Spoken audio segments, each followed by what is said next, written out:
Noël s'en vient, je vous propose des nouveautés, un super classique.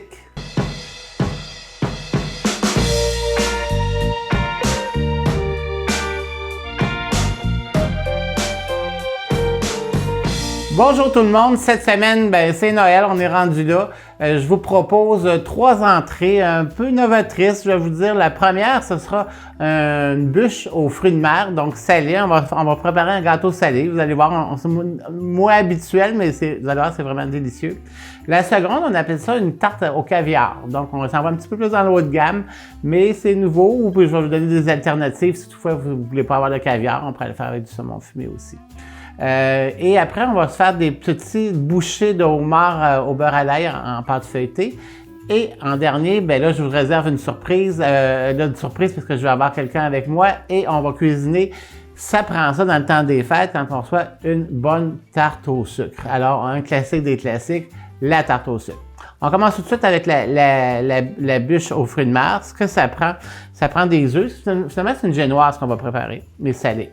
Ça prend des œufs. Ça va nous prendre de la poudre à pâte, évidemment. Ça va prendre du poivre au citron. C'est une herbe comme du citron séché avec du poivre. Et de la ciboulette séchée. Et de la farine, évidemment, et un peu d'huile. Et après ça, je vais vous montrer l'autre étape, là, quand on va venir pour la garnir. On va y aller par étapes, ça va être plus facile comme ça. On part ça avec la tôle. Donc, ça va nous prendre une tôle à biscuits que tout le monde connaît. Et puis, on va mettre un papier parchemin, puis on va mettre un peu d'enduit végétal. On va la préparer avant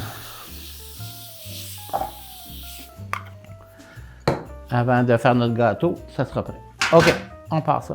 Donc, ça va nous prendre... on va faire une meringue en premier pour alléger pour donner du volume puis alléger le gâteau. Puis après ça, on va fouetter nos œufs à part. Donc, on va commencer par... Je vais mettre les jaunes d'œufs ici. Et c'est parti, on monte notre meringue.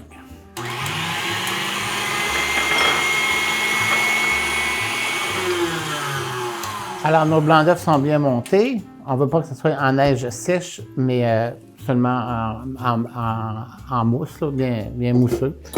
OK, donc on va mettre ça de côté, on va réserver ça. Et puis, on va casser 6 œufs pour faire la base du gâteau.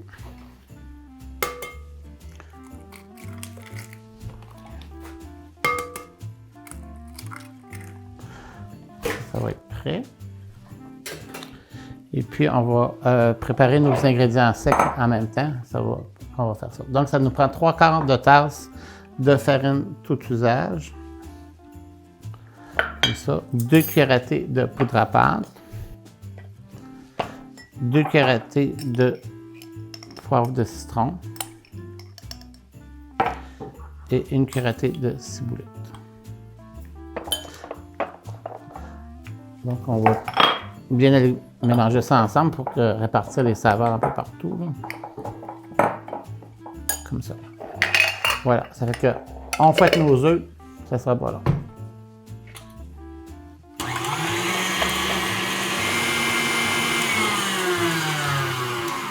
Alors, quand nos œufs sont bien mousseux, on arrête ça. On va rajouter 1 cuillère à soupe d'huile d'olive.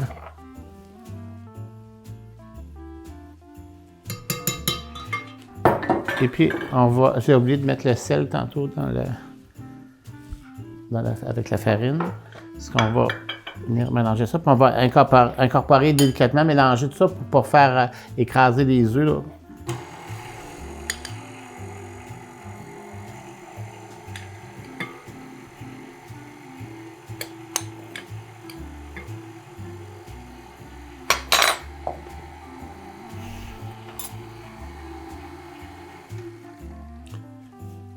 OK. Dès que le mélange de farine est bien incorporé avec les œufs, on arrête de battre parce qu'on ne veut pas recaler la préparation. On veut vraiment qu'elle reste onctueuse, puis moelleuse, puis puffy, là, si on veut. Parce que, vous voyez, ça fait une belle pâte à gâteau. Là, je vais venir rajouter les blancs d'œufs à l'intérieur.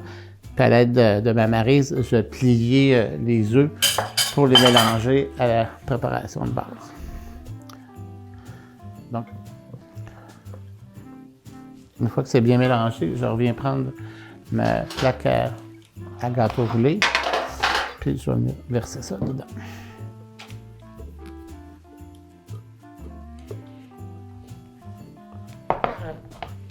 Vous voyez, ça fait une belle pâte légère, là.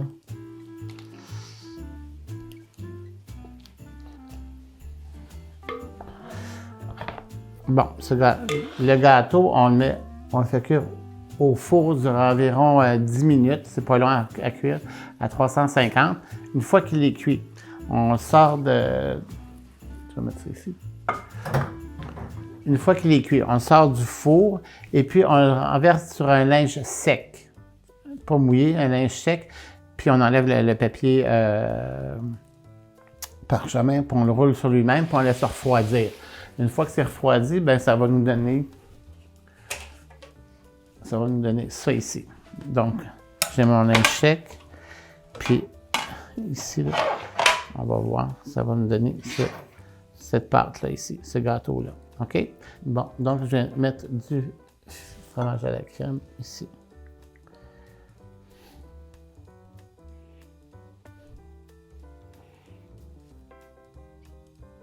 Bon.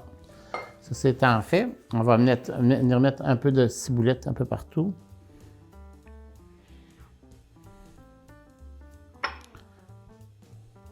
Comme ça, je vais venir mettre du zeste de citron.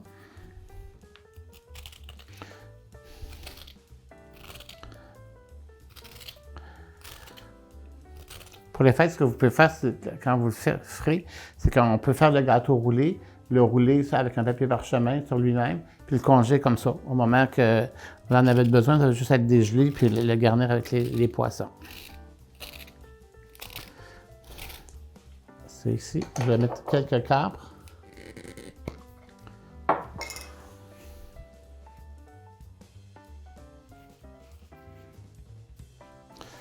Donc, on met des crevettes. On met des pétoncles.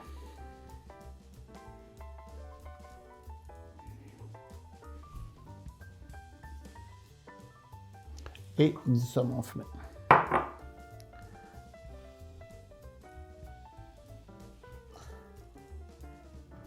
Voilà. On va venir le rouler.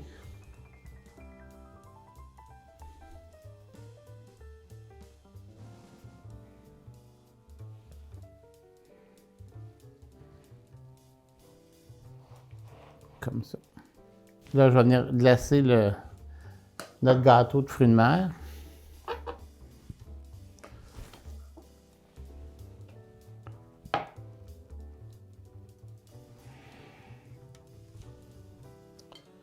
Ici, bon, correct, comme ça. C'est ça que j'ai ici, j'ai un peigne à pâtisserie pour faire des stries, ou sinon, on peut prendre les doigts d'une fourchette aussi.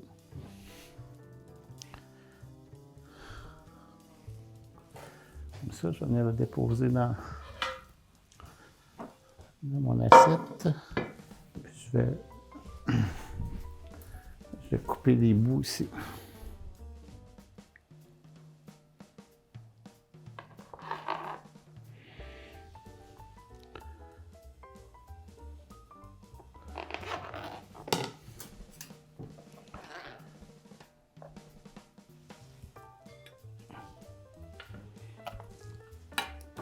Donc, à l'intérieur, ça nous fait ça. Ici, on voit le gâteau, là. On va venir le glacer. Ou je vais le faire à la pâte à pâtisserie, encore mieux. Tiens, je vais prendre une pâte à pâtisserie, puis on va nous faire le bout de la bûche.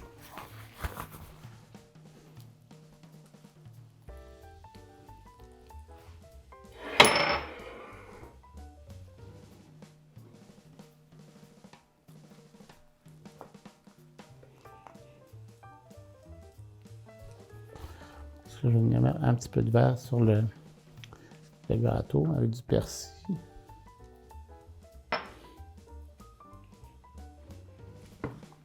Puis on va décorer le dessus.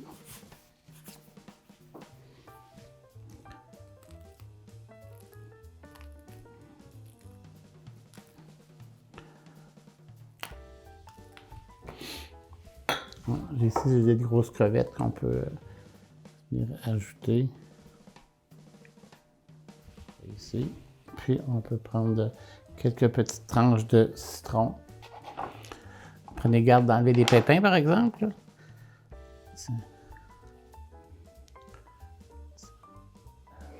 Voici ma bûche de fruits de mer. Parce que ça fait une belle entrée. Vous pouvez la préparer à l'avance, la mettre au froid le matin ou la veille, puis elle est prête à déguster. Pour un buffet de Noël, c'est idéal, ou un brunch. Maintenant, on va faire une tarte de caviar.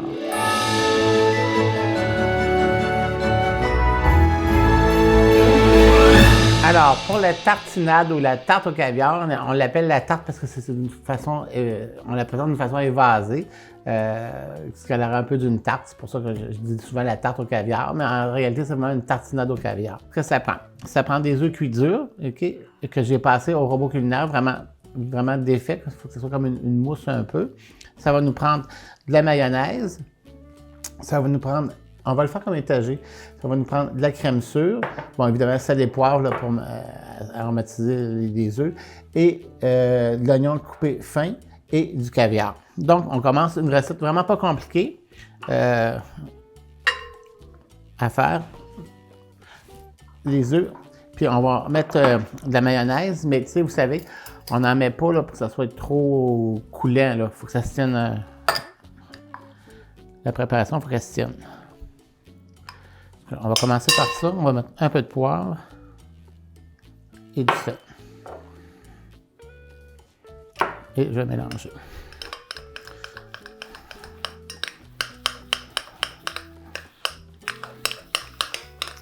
Bon, une fois que ça c'est fait ici, je vais prendre un plateau. L'idée, c'est de faire ça dans une assiette à tarte ou sinon sur un plateau sur pied. Moi, j'ai un plateau sur pied ici. Ça va bien faire. Puis pour faire un beau sac, bien, je vais prendre un moule à gâteau comme un emporte-pièce. Donc, je vais mettre ça ici. Puis je vais venir le remplir.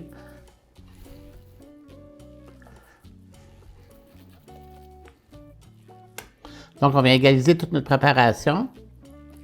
Bien comme il faut, faire un bel étage. Je vais aller avec le dos de la cuillère. Ça, je vais mettre des oignons coupés fins, mais il faut vraiment que ça soit coupé très, très fin pour... Voilà, l'oignon. Puis, on va venir mettre de la crème sûre.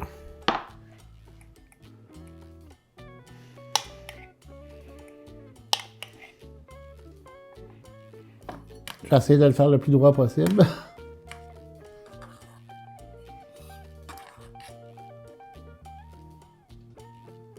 OK. Une fois que ça c'est fait, c'est là qu'on vient mettre notre caviar. Ici, j'ai mis du caviar de l'ombre. Ça pourrait être du caviar d'esturgeon, ça dépend du budget que vous allez allouer au caviar. Celui-là est quand même assez abordable. Si vous n'avez pas de caviar, vous pourriez faire la même recette, mais vous prenez soit des œufs de poisson à sushi qui sont moins dispendieux, souvent il y a des rouges ou de toutes sortes de couleurs, qu'on trouve facilement dans les poissonneries. Ou encore, vous pourriez prendre du saumon fumé, couper en petits morceaux, le mettre sur le dessus, ou encore de l'esturgeon fumé, que ce serait aussi excellent. Mais là, comme... Je vais prendre ça ici. Vous voyez, délicatement, si on ne veut pas mêler les étages ensemble, on va avoir une superposition. Là.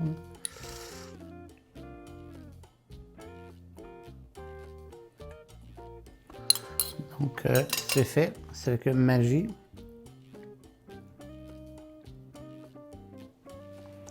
Donc, ça va faire notre tarte au caviar.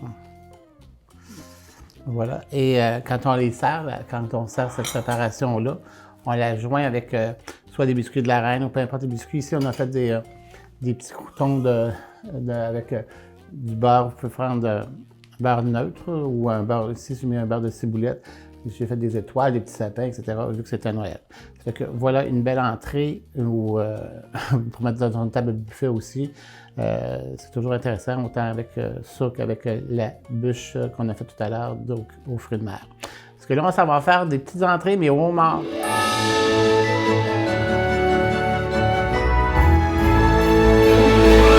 La prochaine entrée, c'est une entrée avec du homard puis du beurre à l'ail. Classique des classiques, mais en pâte feuilletée. que ça prend pour la recette, ça va nous prendre du beurre à l'ail, OK? Ça va nous prendre du homard, des queues d'homard non cuites. Puis ça va nous prendre de la pâte au beurre. C'est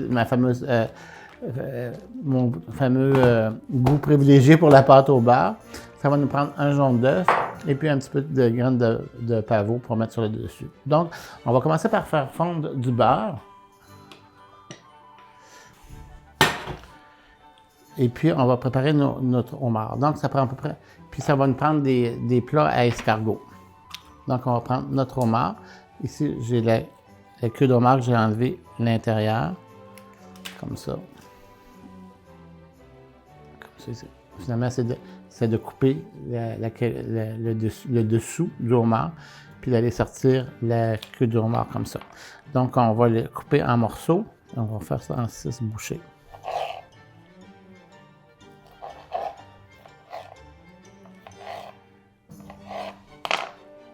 Donc, on a notre beurre fondu. Puis on vient juste mélanger nos morceaux de homard dans le beurre comme ça.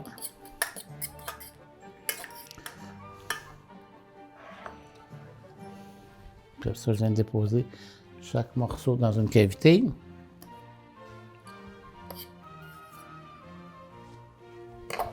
Rajouter un petit peu de beurre restant sur chaque morceau de homard.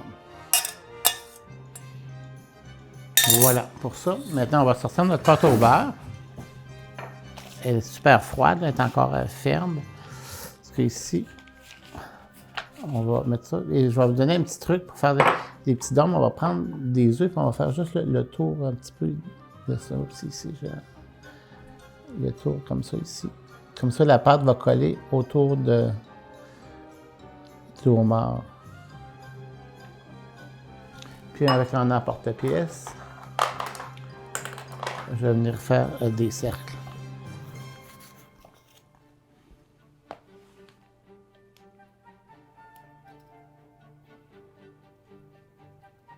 Et puis, on va venir dorer notre pâte feuilletée avec le jaune d'œuf.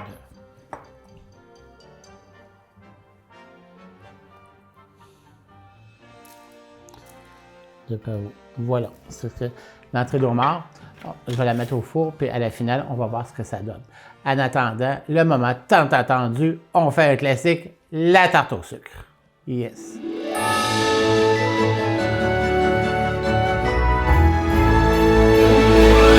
Nous voilà rendus dans le moment classique de l'émission, on va faire une tarte au sucre. Puis pour faire des tartes au sucre, moi je suis pas pire, mais il y a du monde qui sont pas mal meilleurs que moi. Ça fait que c'est, on va dire mon amie Gisèle Lecomte. Bienvenue Gisèle à l'émission. Bonjour. Bien content que tu sois là. Ça fait plaisir. Oui, bien plaisir à moi encore plus. Parce que Gisèle a fait de la tarte au sucre, mais de la vraie tarte au sucre. Hein, Gisèle? Oui. Pas de la tarte au caramel, hein? Non, c'est ça. OK, hein, t'es sûr de ça? Donc, ce que ça prend comme ingrédient, ça 2 tasses de sucre. Ça prend du sucre. Ça prend de la cassonade. Ça va nous prendre de la crème de 35, là. Oui. De la vraie crème épaisse, là. Oui, Donc, oui. c'est le temps des fêtes. On ne ménage pas ses calories, hein? Puis moi, je prends pas la crème, je prends la crème à fouetter, pas de la crème à cuisson. OK, parfait. Ça va nous prendre une bouteille de 500 ml de sirop de maïs. Oui, c'est ça, mais ça prend le foncé, pas le sirop clair. Je ne l'ai jamais fait avec le sirop clair. Parce que toi, ta recette, c'est avec le foncé. Et puis, ça prend une boîte de Egan Melon, OK. c'est ça. On va partir ça. Puis, on va mettre, tu vas me dire, bon, tu m'as dit 2 tasses de sucre. 2 tasses de sucre.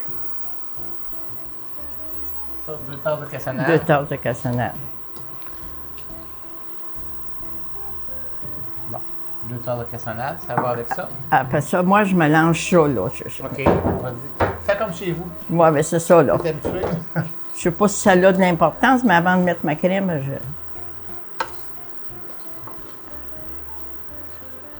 Donc, dans le fond, ce qui épaissit ta garniture à tarte, c'est parce que c'est la cuisson. C'est ça. C'est ça que ça fait. C'est ça. Ça fait une belle texture. Oui, c'est ça. OK. Puis autant que possible, prendre une cuillère en bois Pour faire... pour le mélanger, pour là. granuler Oui, c'est ça. préparation. Parce que la crème, je mets... 2 tasses. Tout l'autre, ça. Là, bien mélanger. Oui.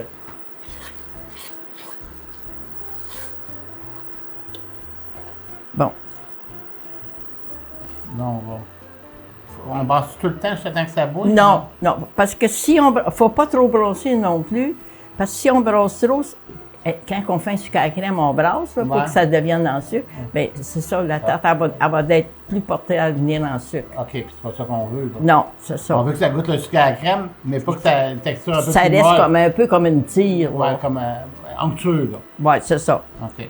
Tu la brasses de temps en temps, mais pas toujours brassée. Là. OK. Puis quand ça bout de même, faut-tu encore... C'est sûr qu'on commence à compter 8 minutes ou on attend encore? Ou ça bouille pas assez? Ça bouille pas assez, là. Faut que ça boue vraiment pour compter 8 minutes. OK. Là, je fais un petit... Bon, là, on peut commencer à compter nos 8 minutes, là. OK. Donc, on va compter 8 minutes, on va laisser bouillir ça 8 minutes. C'est ça. Okay. 8 bonnes minutes. OK, parfait. Mais là, elle est proche prête.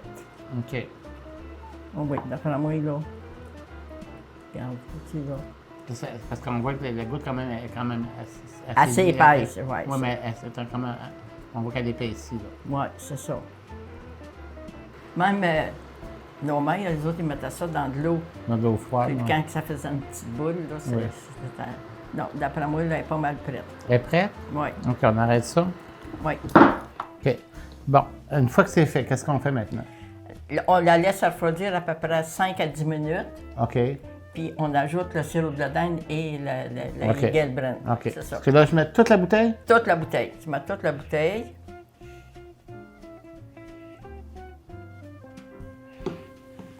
Là, tu rajoutes tout de suite le Gisèle. OK. Sans brasser. Autant que possible, pas trop brasser pour pas OK. la... Pour ça tourner en fasse du sucre. ouais. OK. Est-ce que ça, j'envoie ça dedans? Ouais. Ça dedans.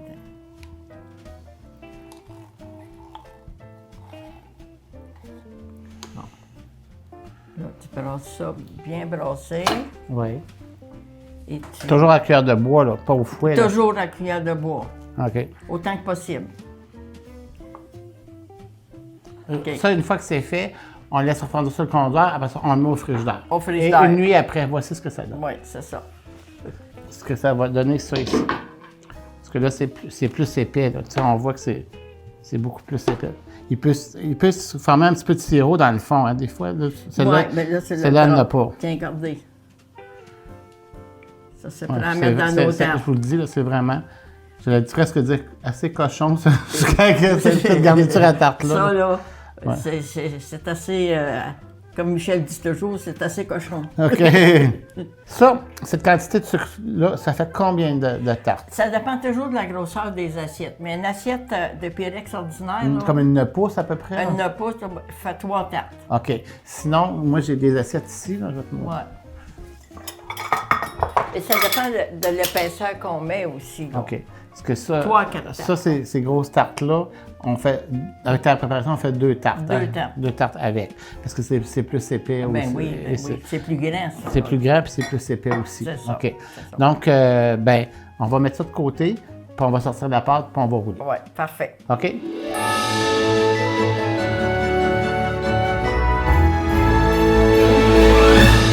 Bon, Gisèle, on est rendu à rouler la pâte. Donc, ça va nous prendre de la pâte à tarte. Oui. Ça va nous prendre de la farine. OK? Sur le dessus, on va dorer la pâte avec un jaune d'œuf. OK? Puis nous autres, un petit truc qu'on fait beaucoup hein, quand on fait des tartes, c'est on met du sucre à confiserie sur le dessus. OK? Oui. C'est un sucre qui est plus gros. Je ne sais pas si on peut voir. Là. Un petit peu plus gros que du sucre fin qu'on met normalement. Puis avec ce sucre-là, on dirait que ça fait croustiller la pâte. Je te laisse avec la pâte et la farine. Puis, faut pas mettre trop de farine, hein? Non, il ne faut pas mettre trop de farine.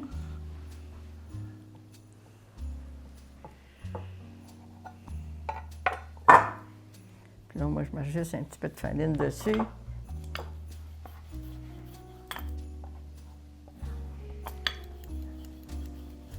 Puis là, avant de la retourner, je rajoute toujours un petit peu de farine.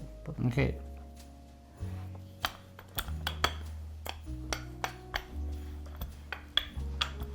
Bon, on met ça dans l'assiette. Gisèle n'est pas pour sa première tarte, hein? Je vous le dis, là, elle a fait des centaines de tartes.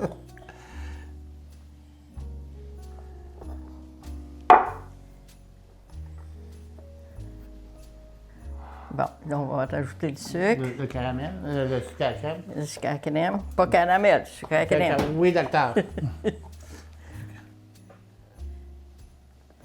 Oui, ouais, à peu près comme ça. Okay. Là, on va faire un... Là, il y a des variantes. Là, on peut faire un couvert complet ou un quadrillé. On va voir une fois que tantôt, je vais t'expliquer la différence que ça fait. Là, maintenant, aujourd'hui, on va faire un quadrillé, c'est ça? C'est OK. OK.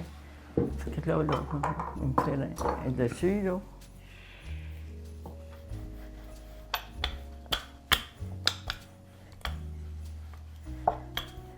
Bon, faire le quadrillé là-dedans. On va mettre des lanières. Oui, idéalement là-dedans, là.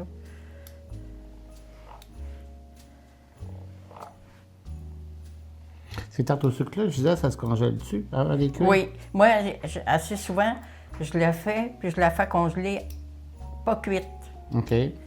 Puis après ça, mais il faut faire attention parce que comme c'est du bien sucré, ça ne gèle pas dur. Hein? Non, faut que ça soit... Il faut faire attention au congélateur pour qu'elle soit penchée. Là. Oui, il faut que ça soit à plomb. À plomb, là.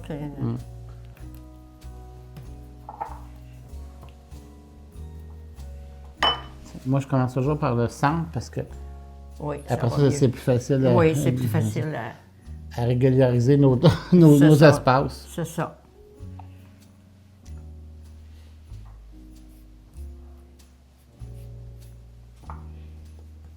Moi, je pense qu'en étant quadrillé comme ça, quand elle cuit au four, c'est moins porté à renverser qu'avec un dessus... fermé? Fermé. OK.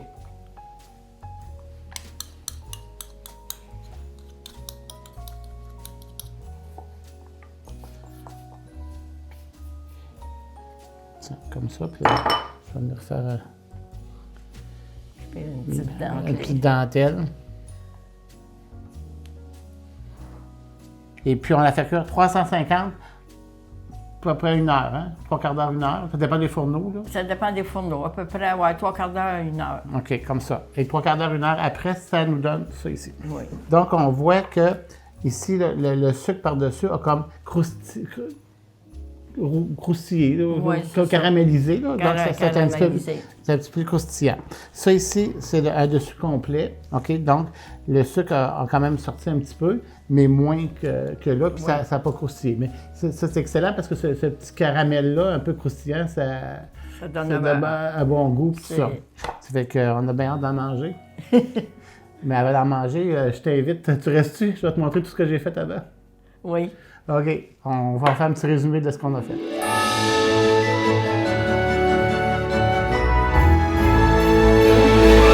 Alors, Gisèle, c'est ce que j'ai cuisiné avant que tu arrives, OK? J'ai fait ici une bûche, excusez-moi, une bûche salée. Bien, c'est pas comme, c'est une bûche salée au citron et aux fruits de mer. Tu vas y goûter, tu vas trouver ça bon. Après ça, j'ai fait cette tarte-là au caviar, des superpositions de œufs, oignons, crème sûre et caviar, qu'on mange avec des petits croutons qu'on a fait aussi. Oui. Après ça, j'ai fait des feuilletés de homard, ici, on peut servir facilement. Puis évidemment, il y a comme dessert, de la tarte au sucre. Comment passer au côté pour avoir de la tarte au sucre à Noël, c'est comme une bûche. Ça l'en prend. OK? C'est que merci beaucoup. Ça m'a fait plaisir. Puis passez un beau Noël, puis cuisinez en masse, hein? Puis faites des tartes au sucre. C'est bon, mais n'oubliez pas la crème glacée, hein, Gisèle? Ouais. OK, bye-bye. Bye.